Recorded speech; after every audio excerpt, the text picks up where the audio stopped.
If you watched the Diva Live anime, or at least looked up a character list when you started looking into the Wixoss game, you were probably confused as to why none of the anime's characters showed up in the first set. The reason is that the first set was actually labeled as Set 0 and is intended to provide more of an introduction to the Diva format. The format really starts to take shape after the release of Set 1, Glowing Diva, and the 4 starter decks released alongside it, which feature the characters from the Diva Live anime. While the booster set is important in its own right with powerful defensive signy like Arcane, the 4 starter decks are even more important for anyone diving into the Diva format. Not only because they provide a strong base to build off of, but also because they contain some cards that are central to the early meta of Diva format.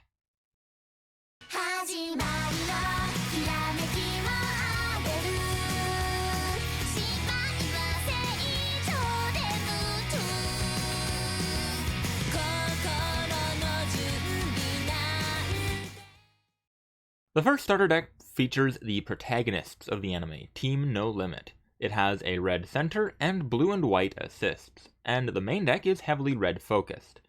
It is the most powerful of these starter decks, and is also the most important both for the cards it includes and the pace it sets for the rest of the Diva format as a whole. The deck is also the most aggressive of these starters, and even in its stock list it can be useful to use as a benchmark to test your other builds in the Diva format. Its main plan is to win on turn 4, after using its piece to push through a nearly unstoppable 2-damage LRIG attack on turn 3, followed by using Hirana's level 3 LRIG effect to essentially launch a double LRIG attack on turn 4. Along the way, it tries to push through as much extra damage as possible through Signy attacks, especially in the early game when its low power vanishing options are at their most effective.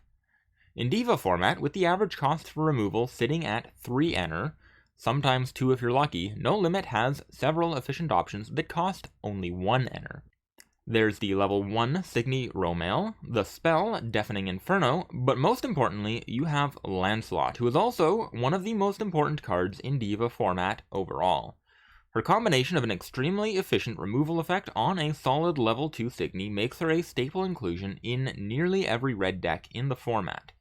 If you are not playing with Lancelot in your deck, you should at least have a plan for how you are going to respond to Lancelot's aggression.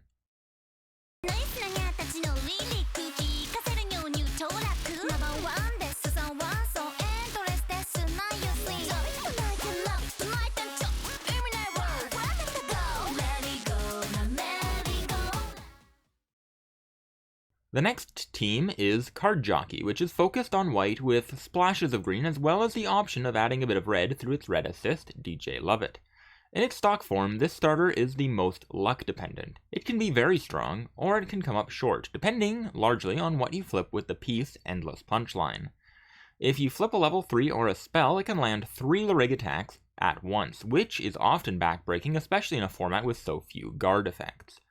But if you miss and hit a level 1, or even only partially hit on a level 2, this deck lacks other ways to push through damage. You have a couple of effects in the LRIG deck to help, but you have absolutely nothing in the main deck that will help you open up lanes to attack through.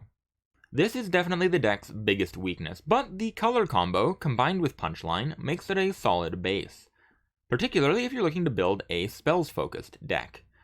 Adding a few cards from the No Limit deck, like the removal spell Deafening Inferno or the always terrific Lancelot, will go a long way towards minimizing this deck's weaknesses, and between the solid amount of search and filtering combined with the raw damage potential of Punchline, this deck packs enough of a punch to make this team a solid option to build around.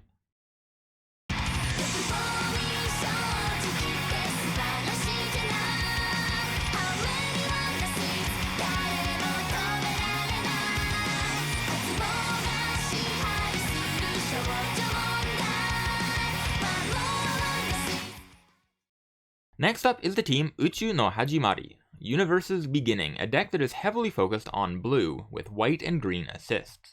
As blue does in Wixoss, it is stuffed to the gills with effects that draw cards and force discards on the opponent. Unfortunately, despite all of this, it is probably the weakest of these decks in its stock list. Its main deck is geared towards a longer game, with reliable but expensive removal options at level 3. But it lacks any servant recursion, and the assists are all fairly cheap in terms of their enter cost, but they're also fairly low impact as defenses, meaning that the deck cannot push damage early, but it also lacks the defensive power to survive in longer games. The deck does have some tools to push the team's power. In particular, leaning heavier on white gives you more resilient Signy, and opens up the options to include some Servant Recursion. Also, the Nova Mute Assist LRIG that can be found in glowing Diva booster packs is the only assist LRIG in the game so far that is able to stop an attack at its level 1, which goes a long way towards improving the deck's survivability. No matter how you build it, this team is going to be heavily focused on defense, but there definitely are the tools here to make this deck competitive with the other teams.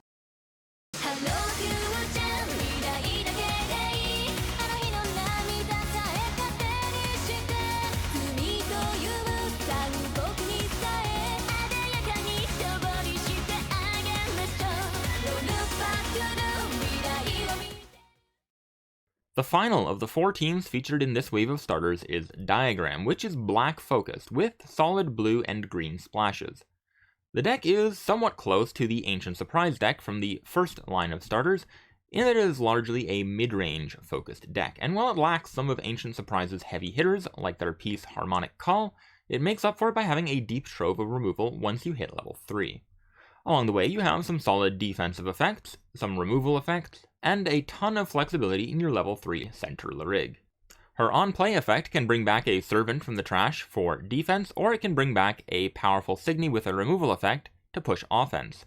Likewise, her once per game ability lets you reset one of your level 1s, and you can choose between Madoka, which will let you draw a bunch of cards digging towards more defenses, or Sanga, which will give one of your Signy Lancer, which lets you push more offense.